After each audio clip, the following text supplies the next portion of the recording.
Hello friends, আমি সুস্মিতা বং blogger Susmita চ্যানেলে তোমাদের সবাইকে স্বাগত জানাই। আজ রেসিপি চিকেন কষা। বাড়িতে যে সমস্ত উপকরণ থাকে সেই সমস্ত কিছু উপকরণ দিয়ে এই দুর্দান্ত স্বাদের চিকেন কষা রেসিপি তোমাদের সাথে আজ আমি শেয়ার করব। তোমরা তো অনেক রকম ভাবে চিকেন কষা খেয়েছো, কিন্তু একবার এরকম ভাবে খেয়ে দেখো। আমি বলছি গরম গরম ভাতের সাথে ও লুচি পরোটার সাথে জাস্ট অসাধারণ লাগে। তাহলে চলো বন্ধুরা, ভিডিওটা দেখানো যাক। আর একেবারেই কিন্তু ভিডিওটা স্কিপ করে দেখবে না। চিকেনটা ভালোভাবে ধুয়ে নেওয়া হয়ে যাবার পর এখানে ব্যবহার করে নিচ্ছি স্বাদ অনুযায়ী লবণ। ঝালের জন্য ব্যবহার করব 2 চামচ মতন গোলমরিচের গুঁড়ো। তারপরে এখানে 1.5 চামচ মতন দিয়ে দিলাম হলুদের গুঁড়ো। ঠিক একই চামচের মাপে 2 চামচ মতন দিয়ে দেব Kashmiri red chilli powder. Kashmiri red chilli পাউডারটা দিলে রংটা অনেকটা সুন্দর আসে। 1/2 চামচ জিরের গুঁড়ো, 1 চামচ ধনিয়ার গুঁড়ো। তারপরে এখানে অ্যাড করব সর্ষের তেল। এই সমস্তই মশলা দেব। আর যেহেতু চিকেনের মধ্যে একটা খুব স্মেল থাকে, সেই স্মেলটা কাটানোর জন্য কিন্তু আমি এখানে 2 চামচ মতন ভিনিগার অ্যাড করে দিলাম। যেহেতু আমার কাছে পাতিলেবুটা ছিল না, তাই জন্য তোমাদের বাড়িতে যদি পাতিলেবু থাকে অবশ্যই কিন্তু পাতিলেবুর রস দেবে। তারপরে দেখো আমি চিকেনের পিসগুলো কিন্তু বেশ বড় বড় করে কেটেছি, তাই জন্য এখানে একটু বড় বড় করে রাখার চেষ্টা করেছি। ভালোভাবে মাখিয়ে নেওয়ার পর এই ম্যারিনেটটা প্রায় 1 ঘন্টা মতন রেখে দেব। তারপরে এখানে আমি 2 রকম ভাবে তেল ব্যবহার করে রান্না করব, তাই কড়ার মধ্যে সাদা তেল ব্যবহার করেছি। তেলটা হালকা গরম হয়ে আসলে লবণ হলুদ অ্যাড করে দিলাম। লবণ হলুদ দেওয়ার পর কেটে রাখা আলু অ্যাড করে দিলাম। আলুটাকে ভালোভাবে ভেজে নেব। খুব যে লাল করতে হবে তা নয়, হালকা করে ভেজে নিয়ে আলুগুলো এখানে তুলে নেব। আলু তুলে নেওয়ার পর সেই একই তেলের মধ্যে দিয়ে দিলাম গোটা গরম মশলা আর 2টো তেজপাতা। 2টো তেজপাতাটা ভালোভাবে ছিঁড়ে নেওয়ার পর মশলাটা ভালোভাবে সুন্দর সেন্ট চলে আসলে মাঝারি সাইজের 2টো পেঁয়াজ কুচানো অ্যাড করে দিলাম।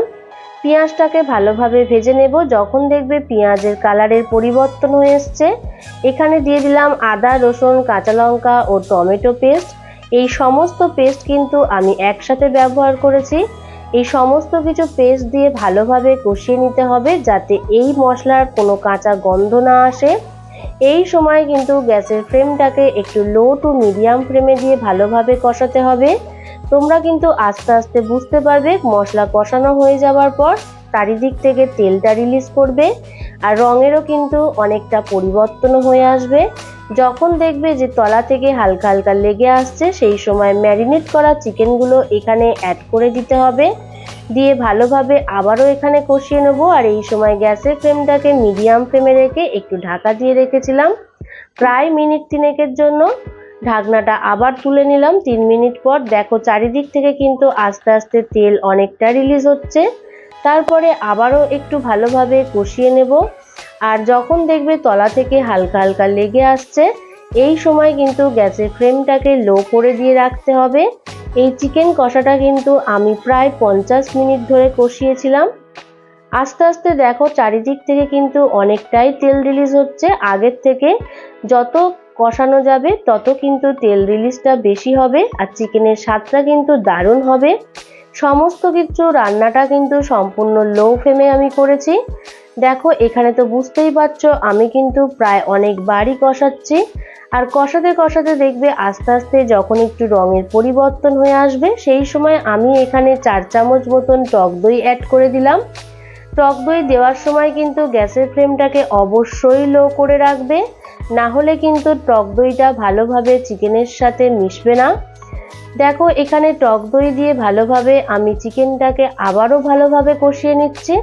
এবার দেখে তো বুঝতেই পারছো রঙের পরিবর্তন কতটা হয়ে এসছে আর চিকেন কিন্তু প্রায় অনেকটাই কষানো হয়ে এসছে। সেই সময় কিন্তু ভেজে রাখা আলুগুলোকেও দিয়ে দিলাম। আলুগুলো দিয়েও কিন্তু ভালোভাবে কষিয়ে নিতে হবে। যেহেতু আমি এই রেসিপিটা চিকেন কষা করছি, তাই জন্য চেষ্টা করবে বারে বারে কষাতে। আর এই তেলের মধ্যেই কিন্তু আলুটা প্রায় অনেকটাই সিদ্ধ হয়ে আসবে। যখন দেখবে তলা থেকে হালকা হালকা লেগে আসছে, এমন কিছু দেবে না, এই যে চিকেনটা কষেছিলাম সেই সময় কিন্তু ওই গামলার মধ্যে সামান্য একটু জল অ্যাড করে নিয়ে ওই মশলা জলটা এখানে আমি দিয়েছিলাম। আর সেই জলটা কিন্তু অবশ্যই ঈষৎ উষ্ণ ব্যবহার করবে। আর এইখানে দেখো যে আমি যতটুকু জল দিয়েছি এই সামান্য জলেই কিন্তু আলু চিকেন ভালোভাবে আমি এখানে কষিয়ে নেব।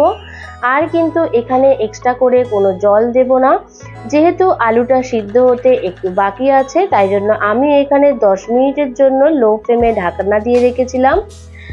আশা করি আলুটা অনেকটা সিদ্ধ হয়ে এসেছে। এবার তোমরা দেখে তো বুঝতেই পারছো আলু কিন্তু অনেকটা সিদ্ধ হয়ে এসছে।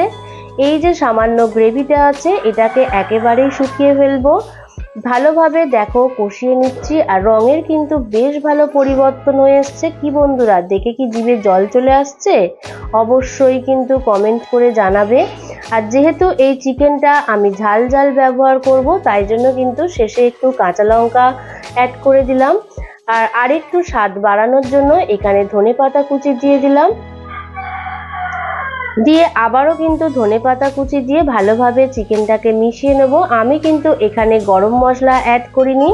এরকম ভাবে তোমরা অবশ্যই বাড়িতে চিকেন কষা করে খেয়ে দেখে বলবে কেমন হয়েছে। তাহলে চলো বন্ধুরা, আজকের এই পর্যন্ত। ভিডিওটা ভালো লাগলে লাইক কমেন্ট শেয়ার করে দিতে কিন্তু একেবারেই ভুলে যেও না। নতুন কেউ দেখে থাকলে চ্যানেলটাকে সাবস্ক্রাইব করে দিয়ে বেল আইকনটাকে অল করে দিয়ে আমার পাশে থেকো। আরও যদি কিছু রেসিপি জানার থাকে আমাকে কমেন্ট করে জানিও, আমি সেই রেসিপিগুলো করার চেষ্টা করব। আজকের রেসিপি এই পর্যন্ত। আর অবশ্যই কিন্তু এই চিকেন কষার সাথে গরম গরম ভাত বা রুটি পরোটা লুচির সাথে একবার খেয়ে দেখে বলবে কেমন হয়েছে। তোমরা ভালো থেকো, সুস্থ থেকো, আবার দেখা হবে নেক্সট কোনো ভিডিও নিয়ে। টাটা।